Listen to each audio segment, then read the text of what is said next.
যে ইমান বৃদ্ধির সময় এসে গেছে আমার রাসূল তাআলা 1400 বছর 1450 বছর আগে বলে গেছে।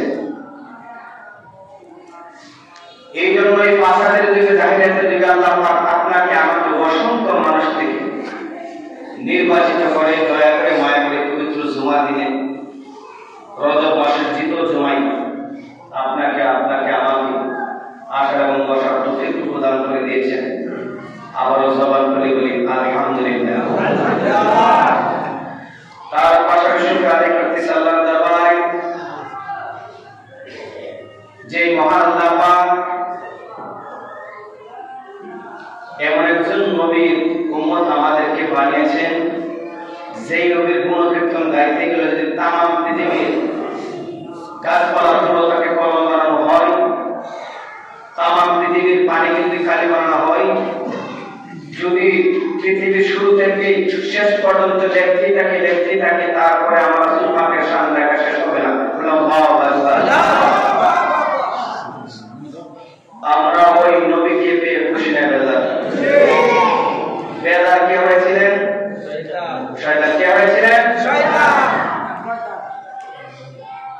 জাবালে কুবাইস পাহাড়ের মধ্যে বসে শয়তান ইবলিস কাঁদে। ফেরেশতারা বলল, তুমি কাঁদো কেন?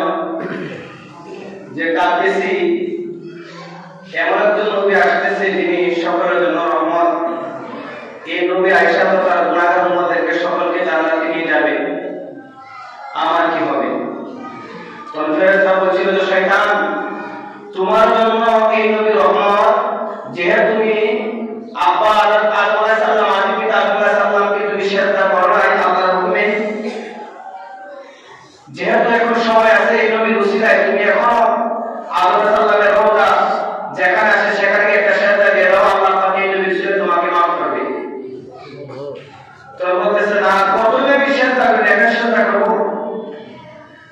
ফেরেশতারা বলছিল যে তোমার তকদীর আসলে মন্দ, যেহেতু তুমি নবম হয়ে গেছো, তুমি ইবলিস শয়তান জান্নাত থেকে তোমাকে বের করে দিয়েছে, যে রহমতুল আলামিন নবীর উসিলায় তোমার রহমত সম্পর্কিত হয় না তোমার কপালে, আর কপালে তোমার রহমত আসবে না।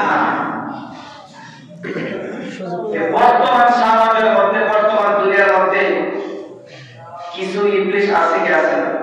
আছে। উত্তর দিকে আছে কি আছে না? যেহেতু আমরা দেওঘরের সুন্নি মুসলমান যারা আছি, আমাদের অন্তরের মধ্যে আমরা পাঁচবার বেতনকে মহাব্বত করি, চেতনা আমার অন্তরের মধ্যে আছে, চেতনা সুন্নিয়তের চেতনা দিতে আমাদের অন্তর আছে। ইমানি শক্তি নিয়ে বলবেন বর্তমান দুনিয়ার মধ্যে শয়তান ইবলিস আছে কি আছে না? আসলে আপনারা অনেকে মুরব্বী যারা আছে মোবাইল টিপে না, মোবাইল বোঝেন না। আমরা কিছু মোবাইল টিপে মোবাইল কিছু মূল কথা পাই, যে বলতেছে রাসূল পাক ছিল রাখা, গরু চড়াইছে, বকরি চড়াইছে, নাউজুবিল্লাহ বলেন না? নাউজুবিল্লাহ। কিন্তু তার চুল আমার তো সুন্দর, আর সুন্দর, আর লম্বা, দাড়ি মুখ করা দাড়ি, তার কথার খুব সুন্দর স্টাইল আছে। যে আমার আল্লাহ নাকি বলছে যে মুহাম্মদ তুমি তো গরু ছিলা, তোমাকে খাদিজাকে বিয়ে দেওয়ার পরে খাদিজার সঙ্গে তোমাকে দিতে তুমি বড় লোক হয়ে গেছো। আমার নবী নাকি গরু ছিল, যে নবী হযরত আনাস ইবনে মালিক রাদিয়াল্লাহু আনহু বলছিল ইয়া রাসূলুল্লাহ, আমি তো গরু বুঝা, আমাকে একটু দোয়া করে দেন যাতে আমার সম্পদ বাড়ে। আমার নবী যখন দোয়া করলেন, কিতাবের মধ্যে এসেছে, হাদিসের মধ্যে এসেছে হযরত আনাস রাদিয়াল্লাহু আনহু 100 সন্তান জন্মগ্রহণ করেছে। কোন সাহাবীর যদি একটা হইছে, হযরত আনাস হইছে দুইটা। কোন সাহাবী যদি খেজুর রসের মৌসুমে একবার, হযরত আনাস রাদিয়াল্লাহু আনহু খেজুর রসের দুইবার। অনেক সম্পদের মালিক হয়েছে। যে নবীর দুয়ার বরকতে হযরত আনাস ইবনে মালিকের সম্পদ বাড়তে পারে, সন্তান হইতে পারে, সেই নবী কি গরীব নবী? না। গরীব নবী? না। লেবাস কিন্তু আমার চাইতে কম না, সুন্দর কিন্তু আমার চাইতে কম না, কিন্তু ব্যস্ত হলো কিসের? ঈমানের। ব্যস্ত হলো কিসের? ঈমানের। ঈমানের। শুধু তাই নয়, দেওঘরের সুন্নি মুসলমান যারা আছেন, আমরা তো বোঝার চেষ্টা করি না। আমরা সুন্নি দাবি করি, সুন্নি আমরা ধারণ করে অন্তরের মধ্যে মহাব্বত করি, কিন্তু আমরা বোঝার চেষ্টা করি না। আব্দুর রাজ্জাক বিন ইউসুফ আলে হাদিস বলেন, খারিজি বলেন, রাফিজি বলেন, কওমি বলেন, ওয়াহাবি বলেন,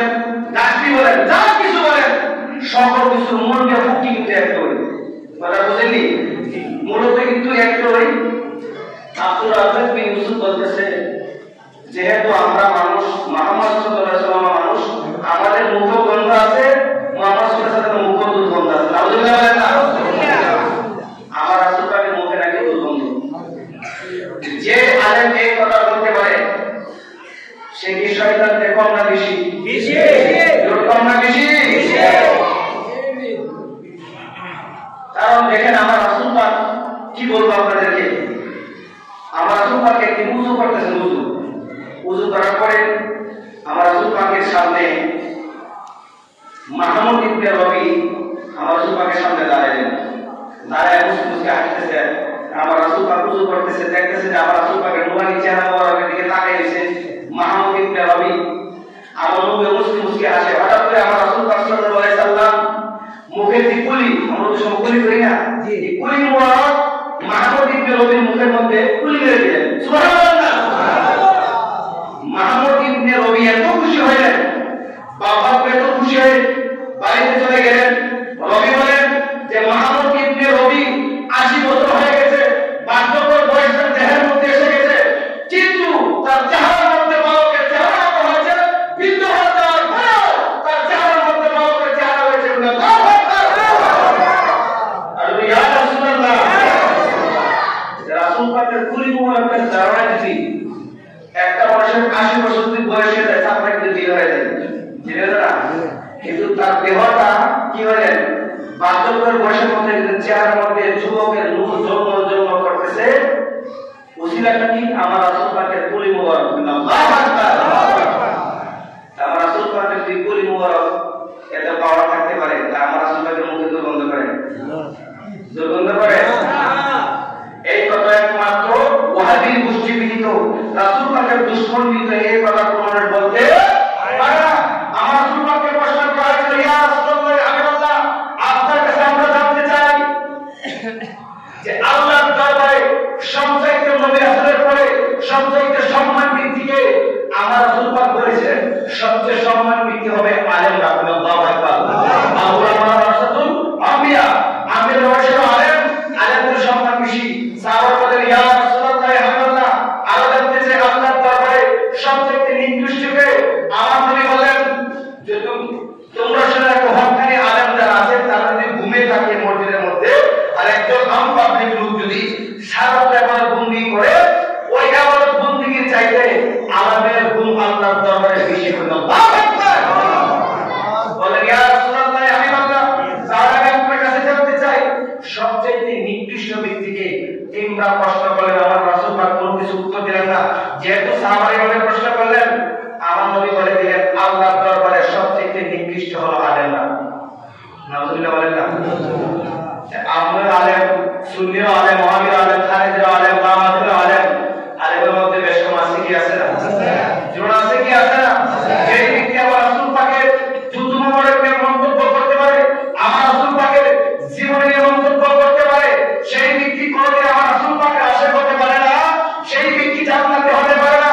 যারা আমার রাসূল পাকের নৈত মানে, গায়ক মানে, হাজার হাজার মানে, যারা আমার রাসূল পাকের ইলমে গায়ব মানে, হাজার হাজার মানে, নূর মানে, আমার রাসূল পাকের যুদ্ধ মোবারকে রহমত মনে করে, রাসূল পাকের যুদ্ধ মোবারকে বরকত মনে করে, তারাই আমার রাসূল পাককে স্বপ্নে যুগে সচক্ষে দেখেছে। বললাম আল্লাহু আকবার। আমরা ওই নবীকে স্বপ্নে যুগে দেখতে চাই কি চাই না? জীবন চাই কি চাই না? দেখতে চাই। তাহলে সেই ঈমান আকীদা আমাদের অন্তরের মধ্যে রাখতে হবে। আমরা সেই ঈমান আকীদা রাখতে চাই কি চাই না? মুশরিক আল্লাহুম্মা সাল্লি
করতেছে। বর্তমান জামানার মধ্যে আমরা যে জামানার মধ্যে এসে গেছি, সেই জামানার মধ্যে এই রাসূল পাকের সম্মান নিয়ে, ওলি আল্লাহর সম্মান নিয়ে যে প্রত্যক্ষ কথা বলতেছে, এই জন্য আমি আপনাদেরকে বলি, অচিরে দেখবেন, অচিরে এমন সময় আসবে, আমরা যারা সুন্নি দাবি করতেছি, আহলে সুন্নাত ওয়াল জামাত দ্বারা পোষণ করতেছি, অচিরে এমন সময় আসবে, সেই জায়গার মধ্যে ওয়াহাবের বীজ রোপণ করবে, ওয়াহাবিরা মন্তব্য করবে, কারণ সেই যুগ এসে গেছে। এই জন্য আপনাদেরকে বলে যাই, যারা রাসূল পাকের গুণমান নিয়ে, সম্মান নিয়ে প্রত্যক্ষ কথা বলবে, তারা যদি রাজনীতি করে, ওয়াহাবিরা যদি সমস্ত কিছুর মধ্যে মন্তব্য করে, একটা জিনিস আমি আপনাদেরকে বলে যাই, সময় অচিরে আসবে, অচিরে আসবে, ওয়াহাবিদের মাথায় একটা বীজ যদি ঢুকাইতে পারে, কে মনে করেন আপনার এলাকায় নষ্ট হয়ে যাবে। কথা বলুন, ঠিক না ঠিক? কারণ আমার রাসূল পাকের সম্মানে প্রত্যক্ষ কথা বলে, একটা হাদিসের মধ্যে এসেছে, আমার রাসূল পাক যে রাস্তা দিয়ে যাইতেন, যে রাস্তা দিয়ে যাইতেন, যাওয়ার পরে কিছুক্ষণ পরে সাহাবারা যাইতেন, তখন দেখতেন মসকে আমরের গান মুখরিত হয়ে গেছে, তখন সাহাবারা বুঝতে আর কি হয় নাই যে এই রাস্তা দিয়ে আমার রাসূল পাক চলে গেছে। বললাম আল্লাহু আকবার। বন্ধুরা, কেন এটা আমি বলতেছি, যেহেতু আপনারা অনেক মুরব্বী আছেন, মোবাইল সম্বন্ধে আপনারা জানেন না, অনেক বাবা আছেন মোবাইল সম্পর্কে আপনাদের ধারণা নাই, অনেক কিছু আপনারা জানেন না। গ্রামের মানুষ, শহরের মানুষ যারা তারা অনেক সচেতন আছে। একটা কথা আপনাদেরকে বলে যাই, এমন নবীকে আমরা পেয়েছি, এমন নবীর উম্মত আমরা হয়েছি। আমার মাথায় যদি থাকতে পারে, পাগড়ি থাকতে পারে, জুব্বা থাকতে পারে, দাড়ি থাকতে পারে, যা কিছু থাকতে পারে, যদি রাসূল পাকের বিধান প্রেমের ইশারা অন্তরের মধ্যে আপনার না থাকে, আপনার নামাজ রোজা সকল কিছু বন্ধ, হজ আপনার জন্য বন্ধ, যা কিছু আপনি করেন, কোনো কিছু আপনার দরবারে কবুল হবে না। মূলত হলো অন্তরের মধ্যে আমার রাসূল পাকের মহব্বত না থাকার কারণে। সুরে সুরে কোন কথা বলুন, ঠিক না বেঠিক?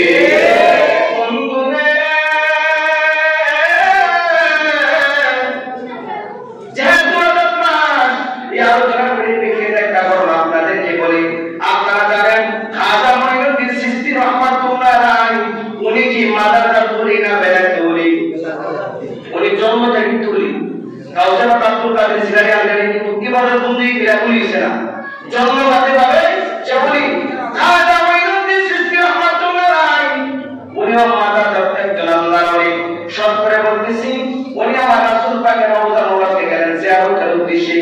কিসের উদ্দেশ্যে? কিসের উদ্দেশ্যে? জিয়ারতের উদ্দেশ্যে উনি গেলেন। আমার রাসূল পাকের রওজা মোবারকে সালাত ও সালাম জানায়া জিয়ারত করিয়া উনি ঘুমের মধ্যে একটু নির্জুমের মধ্যে চলে গেলেন। আল্লাহর কসম করে বলতেছি, যারা সিস্টেম তরিকার মধ্যে আছেন, যারা কাফের তরিকার মধ্যে আছেন, যারা নকশবন্দের তরিকার মধ্যে আছেন, যারা আপনার মুজাদ্দিদের তরিকার মধ্যে আছেন, সেই তরিকার মধ্যে থাকেন না কেন, মূলত কিন্তু আমরা কাউসার পাকের সকলে গোলাম। কথা বলুন, ঠিক না বেঠিক? খাজা মঈনুদ্দিন চিশতি রাহমাতুল্লাহ আলাইহি, কেন আমি জিনিসটার নাম আপনাদের বললাম, উনি ঘুমের মধ্যে দেখতেছে আমার রাসূল পাক রওজা মোবারকে বলতেছে, মঈনুদ্দিন, ও মঈনুদ্দিন, তুমি মদিনায় মুনাওয়ারার মধ্যে শুয়ে আছো, আমি নবী ঘোষণা করে দিলাম তোমাকে আমি হিন্দুস্তানের ওলি বানিয়ে দিলাম। সুবহানাল্লাহ, হিন্দুস্তানের ওলি বানিয়ে দিলাম। খাজা মঈনুদ্দিন চিশতি রাহমাতুল্লাহ আলাইহি আশ্চর্য হয়ে গেলেন, হিন্দুস্তানটা আবার কোথায়? যেগুলো তো নাম শুনে নাই, আমার নবী হিন্দুস্তান বলে দিলেন, এখন হিন্দুস্তানে আমি কিভাবে যাবো? আমার কাছে তো জ্ঞান নাই। তখনকার যুগে প্লেন ছিল না, কোনো বিমান ছিল না, পায়ে হাইটা হাইটা সকল মানুষগুলি আল্লাহ সফর করেছেন। হিন্দুস্তান কোথায়? উনি যখন সাধারণ মধ্যে মস্ত হয়ে আমার রাসূল পাকের কদমের মধ্যে নজর দিলেন, আমার নবী ডাকতে বলে, মঈনুদ্দিন রে, ও মঈনুদ্দিন, তুমি রাস্তা ম্যাপের চিন্তা করিও না, যেই নবী তোমাকে হিন্দুস্তানের ওলি বাদশা বানিয়ে দিয়েছে, সেই নবী তোমাকে হিন্দুস্তানের রাস্তা দেখায় দিবে। সুবহানাল্লাহ।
হিন্দুস্তানে চলে যাও।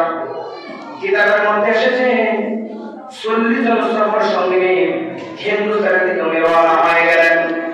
ওখানে যাওয়ার পরে সরকার বলতেছি যখনই হিন্দুস্তানের ভিতরে প্রবেশ করলেন তখন দেখা যায় কোন গাছপালা একদম গাছপালা কম মরুভূমি দেখা যায়। অনেক পোলাপান ছেলেরা রাখালি করতেছে, গরু চড়াইতেছে, পুকুরি চড়াইতেছে।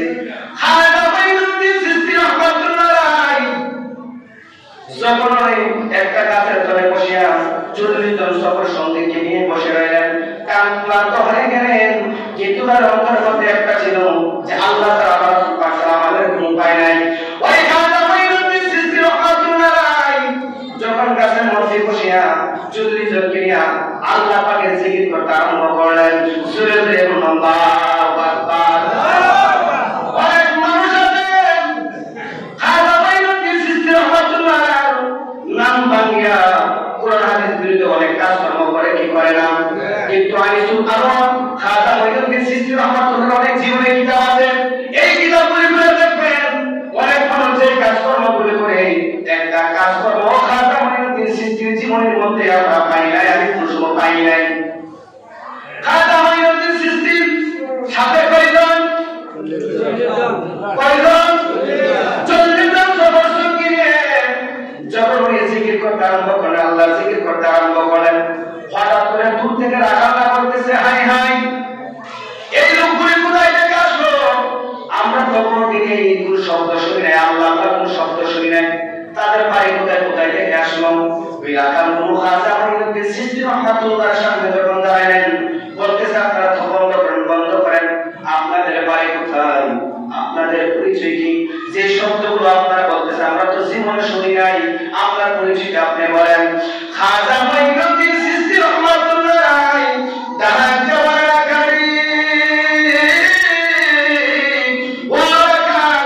আমার পরিচয় হইল আমি হইলাম দয়াল নবীর গোলাম। দয়াল নবীর গোলাম উনি কে? সুবহানাল্লাহ। যে হিন্দুস্তানের জন্য রাসূল পাকিস্তানের মতো কোনো উপায় নাই। দয়াল নবী কে? যিনি মদিনাওয়ালাকে বলতেছে মদিনাওয়ালা ওই ব্যক্তি যার জন্য তোমরা তাকে পথ মানো, তোমরা তাকে প্রভু মানো, তোমরা তাকে আল্লাহ মানো, আমরা তাকে মালিক মানি। আমার আল্লাহ ওই নবী ছাড়া তোমরা সৃষ্টি করতো না, তোমাকে সৃষ্টি করতো না। তোমার এই গুরুগুলো যতগুলো আছে, গাছপালা ত্রিগ্রন্থ যতগুলো আছে, কোন কিছু আমার আল্লাহ সৃষ্টি করতো না। উনি হলেন মদিনাওয়ালা, উনি হলেন নূরুল আলম নবীজি। ওই নবীর হুকুমে আমি হিন্দুস্তানে আসলাম ইসলাম প্রচার করার জন্য। জোরে জোরে আল্লাহু আকবার। আপনি আসছেন ইসলাম প্রচার করার জন্য, কিন্তু এখানে যতগুলো মানুষ আসতে চায় যুদ্ধের ময়দানে আসতে চায়, কিন্তু আপনাদের অস্ত্র কোথায়? সুবহানাল্লাহ। আপনাদের অস্ত্র কোথায়? খাজা মাইনুদ্দিন চিশতি রাহমাতুল্লাহ বলেন আমার কাছে অস্ত্র নাই, কিন্তু আমার কাছে দুইটা জিনিস আছে, একটা হলো আল্লাহ পাকের কুরআন, আর একটা হলো আমার রাসূল পাকের মহব্বত সুন্নাত। জোরে জোরে আল্লাহু আকবার। আপনার জন্য বানাইছে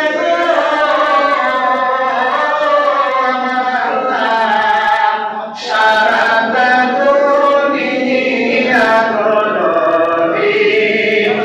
নবী আপনে নবীউল আম্বিয়া, নবী আপনে কাউসারের মালিক আপনি নবী, কাউসার গর্ভে দাইবা, কাউসারের মালিক আপনি নবী, কাউসার গর্ভে দাইবা। এই পাপী তাপী উম্মতের নিয়ে তরাইয়া নবী, নবী আপনে নবীউল আম্বিয়া। আল্লাহু আকবার। এইভাবে রাসূল খাজা মাইনুদ্দিন চিশতি রাহমাতুল্লাহ আলাইহি রাসূল পাকের সামনে আরম্ভ করলেন, আল্লাহ পাকের প্রশংসা করতে আরম্ভ করলেন। এই রাখালগুলো তাকে দেখতেছে খাজা মাইনুদ্দিন চিশতি রাহমাতুল্লাহ যার একটা সুন্দর চেহারা হয়ে গেল, এত সুন্দর চেহারা। বলতেছে হুজুর এত সুন্দর চেহারা লোক আমরা কোনোদিন দেখি নাই, কিন্তু আপনার কথাগুলো আমাদের ভালো লেগে গেল হুজুর, আমরা দেরি করবো না, এই মুহূর্তে আপনার ইসলাম ধর্মের মধ্যে আমাদেরকে দাবিত করেন। খাজা মঈনুদ্দিন চিশতি রাহমাতুল্লাহ আলাইহি তাদেরকে মুসলমান বানায়া এখন যখন দেখতে রওনা হয়ে গেলেন, আজকে শরীফের দিকে রওনা হয়ে গেলেন, সত্যি বলতেছি অনেক কথা বলেন তাদের দেখছেন অসংখ্য মানুষ আগুনের পূজা করতেছে। কি করতেছে? আগুনের পূজা করতেছে। খাজা মঈনুদ্দিন চিশতি রাহমাতুল্লাহ আলাইহি সাথে আছে কে? আমার নবী আছে কে? আমার নবী আছে কিনা? বলতেন তোমরা কি করো? যে আমরা তো আগুনের পূজা করি। কেন করো? যে আমরা মারা গেলে আমাদেরকে আগুনে পুড়াইয়া দেয়, এই জন্য আমরা আগুনের পূজা করি, যাতে আমরা আগুন থেকে বাঁচতে পারি, আগুন যাতে আমাদের কষ্ট না দেয়। খাজা মঈনুদ্দিন চিশতি রাহমাতুল্লাহ আলাইহি তোমাদের কাছে আমি জানতে চাই, যেহেতু তোমরা আগুনের পূজা করো, কত বছর ধরে করতেছো? যে করিটা কোনো হিসাব নাই, আমার বাবা করেছে, দাদা করেছে, পরদাদা করেছে, করতে করতে আমরা এই পর্যন্ত আসলাম। যেহেতু আগুন তোমাদের প্রভু, তোমরা আজকে তোমাদের কাছে আমি জানতে চাই যে প্রভু তোমরা গোলামি করো, পূজা করতেছো, তোমাদের হাতটা এখন আগুনের মধ্যে তোমরা দিয়ে দাও। যদি আগুনে তোমাদেরকে স্পর্শ না করে, আগুন যদি তোমাদের হাতটা না পুড়াই দেয়, মনে বুঝবো তোমাদের ধর্ম সত্য, এই আগুন হইল তোমাদের প্রভু। জোরে জোরে বলুন আল্লাহু আকবার। পরীক্ষা করতে চাইলে কেমন কি করব? আগুনের মধ্যে হাত দিলে আগুন ফুটবই, আগুন হয়ে যাবে গা, এটা তো আমরা প্রশ্ন জানি না। খাজা মঈনুদ্দিন চিশতি রাহমাতুল্লাহ আলাইহি বলেন, তাহলে তোমরা কোন প্রভুর পূজা করো যে প্রভু তোমাদেরকে বাঁচাইতে পারে না, তোমাদেরকে রক্ষা করতে পারে না? তখন এদের মধ্যে কিছু পণ্ডিত আছে না? দেখো আমাদের মধ্যে কিছু পণ্ডিত আছে, আল্লাহ বলে সুন্দর মেরে দিব আছে না? আমার সেটা কি করতাম, একবার নেট লাগে গেল আজ মাঝে আর বস করে আইছেন একটা টাকা তো তুলতে মতো সামনে চলতে পারে, আবাদি কেরালা চুলতে আছে না মানুষ, এটা চুক্তি টাকা। আর এই বেলাতে আল্লাহ করে এরভাবে খাইবো, আমার কর্ম করার দরকার আছে নি? আছে আমার কর্ম করার দরকার। হাজির করে করে যদি কোনো মানুষের লাইফ শুরু করে, মানুষের ক্ষতি করে, তাহলে সে করবে সে পাবে। এই জন্য নামাজের দুধ দেওয়া যাবে না, দুধ দেওয়া যাবে, আমার তো প্রমাণ করতে হবে। এই পণ্ডিতের মধ্যে কিছু বলতেছেন হুজুর আমরা যে বেশি বুদ্ধমান হই, আমরা এখন হচ্ছে কি আমরা ভুলে আমরা বাধা খাই, সুবহানাল্লাহ বলেন না? খাজা মঈনুদ্দিন চিশতি রাহমাতুল্লাহ আলাইহি বলেন, আমি যদি আগুনের মধ্যে হাত দিই, আগুনের মধ্যে ঢুকে যাই, যদি আমি আগুনে পড়ে যাই, মনে করবো আমার আল্লাহ মিথ্যা, আমার আল্লাহ বলতে কোনো কিছু নাই। আর যদি আমি আগুনের মধ্যে ঢোকার পরে যদি না করি, তাহলে তোমরা বলো তোমরা বেল্লা করে মুসলমান হইবা, সুবহানাল্লাহ না? পরীক্ষার মধ্যে বলতেছি কি নতুন আগুন দেখলাম, আগুনে আবার বাঁচতে পারো, ফাইনাল আসো, সমস্যা নাই, আমরা মুসলমান হয়ে যাবো না। ঠিক আছে, যদি তুমি এই আগুনের মধ্যে ঢুকো, তোমার হাতটা যদি না পড়ে, তাহলে আমরা বেল্লা করে মুসলমান হয়ে যাইব। কেমন করে সুন্নিরাই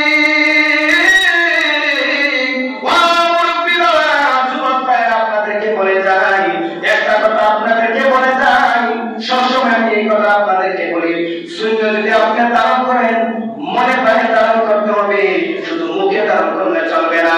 খাজা মঈনুদ্দিন চিশতি রাহমাতুল্লাহ আলাইহি যখন বিসমিল্লাহ বলেন, আগুনের দিকে রওনা হয়ে গেল, আর চোখের মধ্যে আমার রাসূল পাকের নূরানি চার মুবারকটা যখন খেয়াল করলেন, জগতের বন্ধুরাই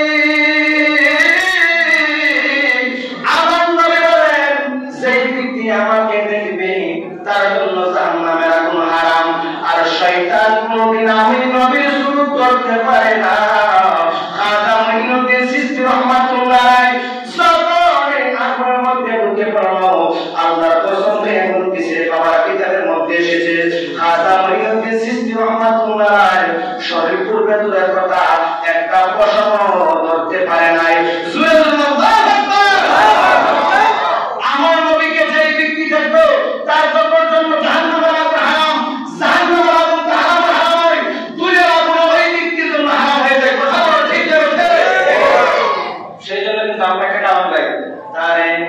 জমেও সই না মাটিও খাই না গো নবীর প্রেমিকি যেই জহনায় আরে জমেও খাই না মাটিও সই না গো নবীর প্রেমিকি যেই জহনায় আমরা ওই নবীর প্রেমিক হতে চাই কি চাই না এরকম চাই কি চাই না আমরা ওই নবীকে দেখতে চাই কি চাই না আমরা ওই নবীকে স্বপ্নের যুগে আমার সুপাকে দিয়ে আমরা দেখতে চাই কি চাই না হাত তুলে দেখেন দেখি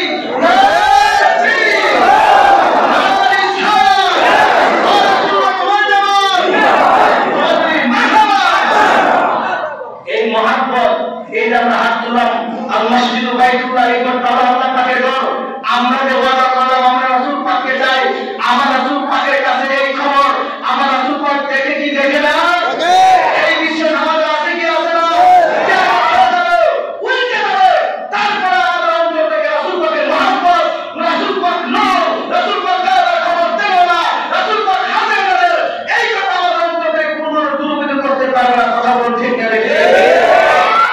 এই অন্তরে ভালোবাসা নিয়ে রাসূল পাকের ভালোবাসা নিয়ে চলবেন অবশ্যই আমরা রাসূল পাকের দিদার পেয়ে যাব কথা বলুন ঠিক না বেশি আল্লাহুম্মা সাল্লি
আমি আমার প্রভুকে আমি আমার মালিককে সুন্দর আকৃতি দেখেছি। আল্লাহু আকবার। ওই নবী উম্মত হতে পেরে আমরা খুশি না বেজার? আর যারা আমার রাসূল পাকের সামনে বেয়াদবি করে তাদের সাথে আমাদের কোনো সম্পর্ক নাই। আনাস ইবনে মালিক রাদিয়াল্লাহু তাআলা করে দাওয়াত দিলেন নবীজিকে। নবীজি গেলেন, তখন দেখতেছে আমাদের রসম দেরি হয় না, আমরা তো আমরা দেরি হই। তো রাসূল সাল্লাল্লাহু আলাইহি ওয়াসাল্লাম বসে আছেন, ঘুমের মধ্যে হালকা খাই হইলেন। তখন দেখতেছে আমার রাসূল পাকের কবর মোবারক থেকে ঘামগুলো জোরে জোরে পড়তেছে। বলে সুবহানাল্লাহ। আনাস এই মুহূর্তে ঘর থেকে ছোট্ট একটা শিশি নিয়ে আসো। বলতেছে কেন? যে শিশির মধ্যে আমার রাসূল পাকের গাম মোবারক আমরা রেখে দিব। যখন আমরা যে কোনো অনুষ্ঠানের মধ্যে যাই, যে কোনো মধ্যে আমরা যাই, আমরা রাসূল পাকের আত্মে গাম মোবারকটা আদর মাইকা আমরা যাইব করে আমার রাসূল পাকের গাম মোবারকের মধ্যে মিশকে আমাদের গান পাওয়া যাবে। আল্লাহু আকবার। এজন্য কিন্তু বলি রহমতে আদম নবী নূরে মুদাসসাম, রহমতে আদম নবী নূরে মুদাসসাম, সাহাবারা আদর বানাই ওই নবীজির গান, সাহাবারা আদর বানাই ওই নবীজির গান। আল্লাহু আকবার। আরেকজন ইয়া রাসূলুল্লাহ, এজন্য আপনাদের কদমে সাথে কি বলি, আল্লাহ তাআলা আপনাকে আমাকে পাঁচ ওয়াক্ত নামাজ জামাত বেশি আদায় করার তৌফিক দান করে এবং আল্লাহ পাকের কাছে সবসময় একটাই দোয়া করবেন যে আল্লাহ আমাদের আমলের ত্রুটি হতে পারে, আমরা আমল করতে পারি, কম করতে পারি, কিন্তু আপনার কাছে একটাই দোয়া চাই যাতে আমরা মরণের সময় আমরা রাসূল পাককে দেখে ঈমান নিয়ে যেতে মরতে পারি। এই দোয়াটা সবসময় আল্লাহর দরবারে করবেন। কারণ যখন একটা পাথর অনেক শক্ত, এই পাথরটা গর্জে দেখবেন, অবশ্যই এই পাথরটা ক্ষয় হবে কি হবে না? যখন আপনি আল্লাহর কাছে দোয়া করতেই থাকবেন, আপনার করতেই থাকবেন, হঠাৎ দেখবেন আমার আল্লাহ আমার দয়ালু নবীর উসিলায় আপনার দোয়া কবুল করে নেবেন। আল্লাহু